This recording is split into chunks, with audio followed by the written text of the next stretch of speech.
Traders love to draw a single line on a chart and call it support or resistance. And while it seems nice in practice, crypto is very volatile. And what you'll often see is wicks or closes through a level, even if it ultimately ends up working out. You need to account for volatility. And you do this by giving up a little bit of precision, and instead of using single lines and single price points as support and resistance, you use zones. So what does this actually look like in practice? So what I like to do is mark out either the last up or down candle or consolidation before significant move and use that area as my support or resistance zone. Now you're gonna hear this stuff called by a variety of different names: order blocks, supply and demand zone, volume nodes. It all points to the same thing. It's an area where significant trading activity took place. So what does that look like? Instead of just taking this level here, where, hey, we actually had some closes above here on the 3-day, does that mean the level's wrong? I'm going to mark out the zone, and in this case, to me, it's this last up candle that's very important. It's basically the bearish order block, is what I would call it, before this downtrend here started. It's resistance, and it was resistance again. So you can see this zone allows me to account for volatility. You can trade this as a high time frame zone on its own. You could short a retest on the high time frame, or you can zoom in and refine to a lower time frame, repeating the same process over for even more precision. So zooming in from the 3-day down to the 4-hour chart, and we can actually repeat this exact process here again. We have a very clear area where price is in resistance. We take the very last up candle. You could take this entire consolidation and say this is our resistance zone, and there you go.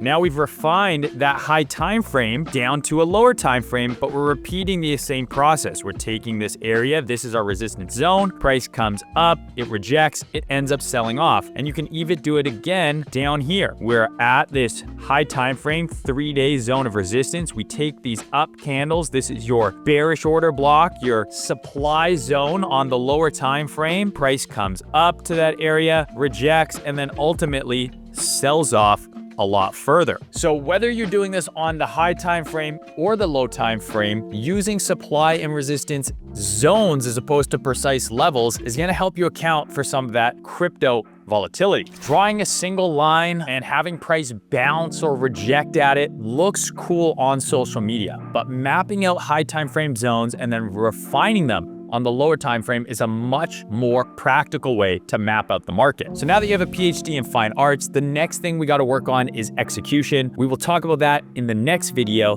Make sure you follow Kraken Pro for more tips.